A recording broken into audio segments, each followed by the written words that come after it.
Not Harold Burson, and wouldn't pretend to fill his shoes. When I went and met with Harold about a year ago to ask him to be the honorary chairman of this meeting, he said to me, you know, you're taking a big chance asking a 90-year-old guy to do something a year later.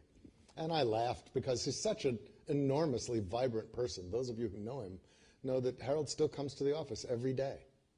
Harold takes calls from clients. When I was visiting with Harold, the AIG crisis was at its peak. And Harold was taking calls from the chief communications officer at AIG pretty much every hour on the hour or so. And I had to wait for 2 of them while I was there. So he's a pretty amazing character. He's got to have some medical tests this week. His doctor insisted he couldn't travel. He'd just come back from Asia last Friday, so I can understand why the doctor might have been a little hesitant to have him get on another airplane.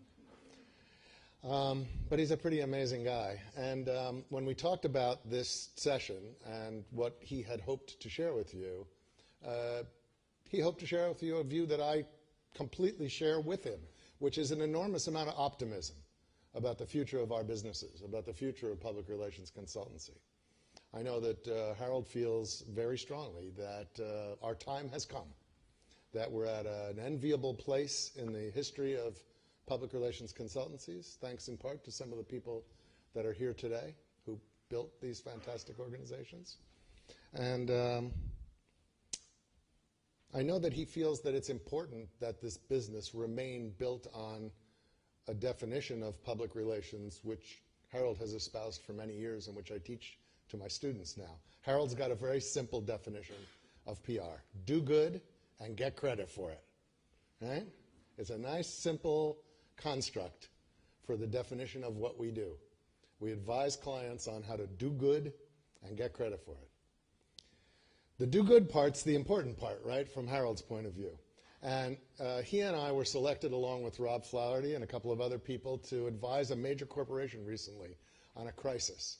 And we're on the phone with the chief communications officer in the first of a series of weekly conference calls to help this organization deal with a crisis that had really been unprecedented in its history, a crisis that they were facing where they were more guilty than they might have been in the past in similar situations. We all asked a number of questions. We all gave public relations advice, communication advice to the chief communications officer, and then Harold quietly asked, who's going to get fired? Because Harold wanted to know what the behavior was going to be before we were going to talk about what the communication was going to be. And that view of our business is what distinguishes us and what makes us different. And so his ability to perpetrate that view is probably his greatest contribution to our business, a higher definition of us as consultants and advisors. And of course, then that raises the question of, you know, what stands in our way? And I know that from Harold's point of view, he's concerned about where the competition is going to come from. He looks across the C-suite and sees the consultants that advise other members of the C-suite held in much higher esteem within the corporation than the public relations consultant.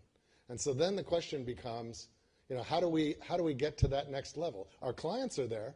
Our clients have that valued seat at the table that chief communications officers have wanted for so long.